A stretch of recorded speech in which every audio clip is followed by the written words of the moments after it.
अस्सलामुअलैकुम दोस्तों, मैं हूं अफसान अली और आप देख रहे हैं दीन की बातें। प्यारे दोस्तों, आज के वीडियो में हम बात करने वाले हैं 7 ऐसे लोगों के बारे में जिनको आप कभी भी भूल कर भी ज़कात और फ़ितरा ना दें, क्योंकि इन लोगों को ज़कात देना सख्त मना है। और साथ में हम आपको कुछ ऐसे लोगों के बारे में भी बताने वाले हैं जिनको आप ज़कात के पैसे सबसे पहले दें, क्योंकि ज़कात पर सबसे पहला हक़ इन लोगों का होता है। इसलिए आज का ये वीडियो आप सभी के लिए बहुत ख़ास है। आप इसको आखिर तक ज़रूर देखें और मेहरबानी करके शेयर भी कर दें, ताकि रमज़ान के महीने में ये वीडियो और भी लोगों के पास में पहुंच जाए। तो चलिए दोस्तों, शुरू करते हैं। दोस्तों, शुरू करने से पहले आप लोगों से गुजारिश है कि अगर आप लोग हमारे चैनल पर पहली बार आए हैं तो चैनल को अभी सब्सक्राइब कर लें, साथ में लगे बेल आइकन बटन को भी दबा दें, ताकि हमारे हर नए वीडियो के अपडेट आप तक पहुंचे सबसे पहले। और दोस्तों, अगर आपने अभी तक वीडियो को लाइक नहीं किया तो सबसे पहले लाइक करें और फिर देखें वीडियो। सबसे पहले तो आपको बताते हैं कि ज़कात किसे कहते हैं। दोस्तों, अल्लाह की रज़ा के लिए अपने माल में से एक हिस्सा जो शरीयत ने तय किया है, उसका किसी मुसलमान फ़कीर को यानी कि किसी ज़रूरतमंद को मालिक बना देना ही ज़कात कहलाता है।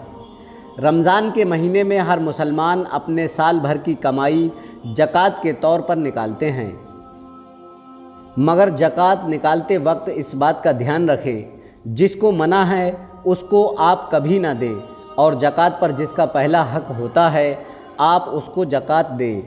अब दोस्तों, आप लोगों को उन लोगों के बारे में बताते हैं जिनको आप कभी भी ज़कात नहीं दे सकते हो,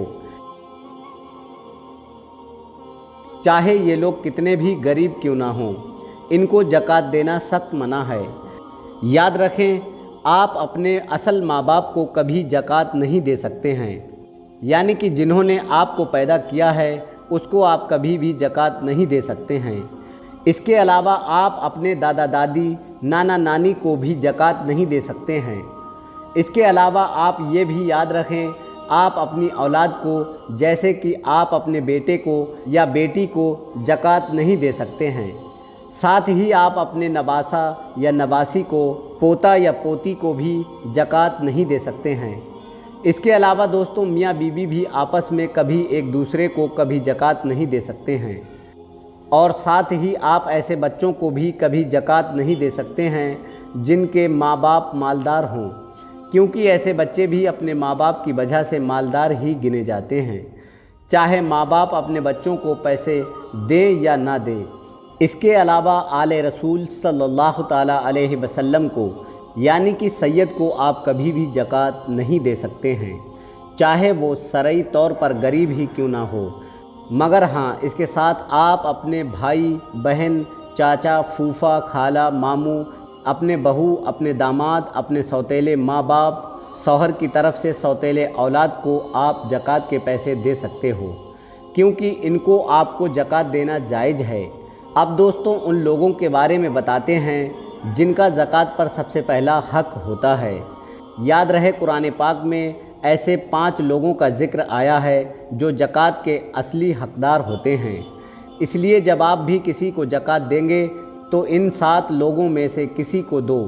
इन 7 लोगों को ज़कात देना बेहतर है। नंबर 1, फ़कीर। दोस्तों, ज़कात पर सबसे पहला हक़ होता है फ़कीर का।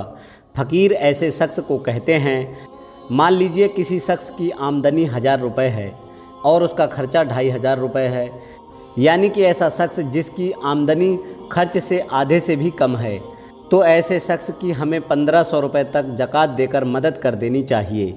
यानी कि ज़कात आप पर ऐसे शख्स का सबसे पहला हक़ होता है।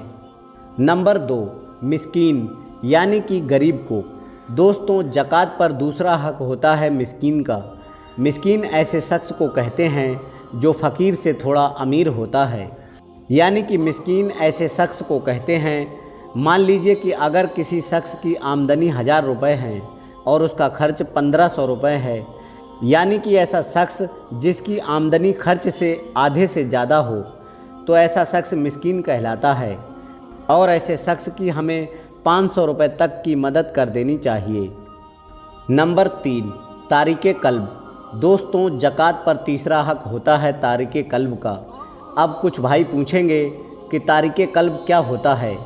उनको हम बताना चाहते हैं कि तारिके कल्ब ऐसे शख्स को कहते हैं जो ज़कात की वसूली करते हैं और उनको भूखे दीन की खिदमत में खर्च करते हैं, जैसे कि मदरसों में, मस्जिद के काम में ज़कात के पैसों को खर्च कर देते हैं, तो इसे तारिके कल्ब कहते हैं। ऐसे लोगों को भी ज़कात देना बेहतर होता है, इसलिए आप ऐसे लोगों को भी ज़कात दे सकते हैं। नंबर 4, ग़ुलाम आज़ाद कराने में। दोस्तों, ज़कात का चौथा हक होता है ग़ुलाम का, यानी कि आप अपने ज़कात को ग़ुलामों पर खर्च कर सकते हैं जो कहीं पर फंसे हुए होते हैं। आप ऐसे ग़ुलाम को छुड़ाने में अपना पैसा खर्च कर सकते हैं, यानी कि आप ऐसे ग़ुलाम को ख़रीदो और फिर उनको आज़ाद करा दो। मगर दोस्तों, अब आपको मालूम है कि हाल ही में अब ग़ुलाम तो नहीं बचे हैं। ऐसे में अब आप अपनी ज़कात के पैसों को ऐसे कैदियों को रिहा करा सकते हैं जो किसी झूठे केस में फंस चुके हों या जिनको काफ़ी अरसा हो चुका हो और वो जेल से बाहर आने के लिए तड़प रहे हों, मगर वो अपनी माली मजबूरी की वजह से जेल से बाहर नहीं आ पा रहे हैं। ऐसे लोगों का ज़कात में मदद करना बेहतर है। कर्जदार का कर्ज अदा कराने में दोस्तों ज़कात का 5वां हक होता है। कर्जदार का, यानी कि आप अपने ज़कात का इस्तेमाल किसी ऐसे मुसलमान पर भी खर्च कर सकते हो जो कर्ज के बोझ के तले दबा हुआ हो और उसको अपना कर्ज चुकाने के लिए कहीं से कोई उम्मीद भी नहीं दिख रही हो। यानी कि अगर कोई मुसलमान कर्जदार है तो आप उसका कर्ज चुकाने में अपने ज़कात के पैसों का इस्तेमाल कर सकते हो। ऐसे शख्स को आप उसके हाथ में पैसे देकर या डायरेक्ट आप उसका कर्ज उतार कर भी अपनी ज़कात की अदायगी कर सकते हो। नंबर 6, अल्लाह की राह में। दोस्तों, अगला नंबर आता है अल्लाह तबारक व तआला की राह का, यानी कि आप अपने ज़कात के पैसों को अल्लाह की राह में भी इस्तेमाल कर सकते हो। आप ज़कात को ऐसे लोगों पर भी खर्च कर सकते हो जो पैसों की तंगी की वजह से दीन से दूर होते जा रहे हैं, यानी कि जो बच्चे तंगी की वजह से, अपनी माली मजबूरी की वजह से पढ़ नहीं पा रहे हैं। ऐसे बच्चों की पढ़ाई पर भी आप अपने ज़कात के पैसों का इस्तेमाल कर सकते हो। नंबर 7, मुसाफिर। दोस्तों, ज़कात का 7वां हक होता है मुसाफिर का। अब आप कहेंगे मुसाफिर कैसा?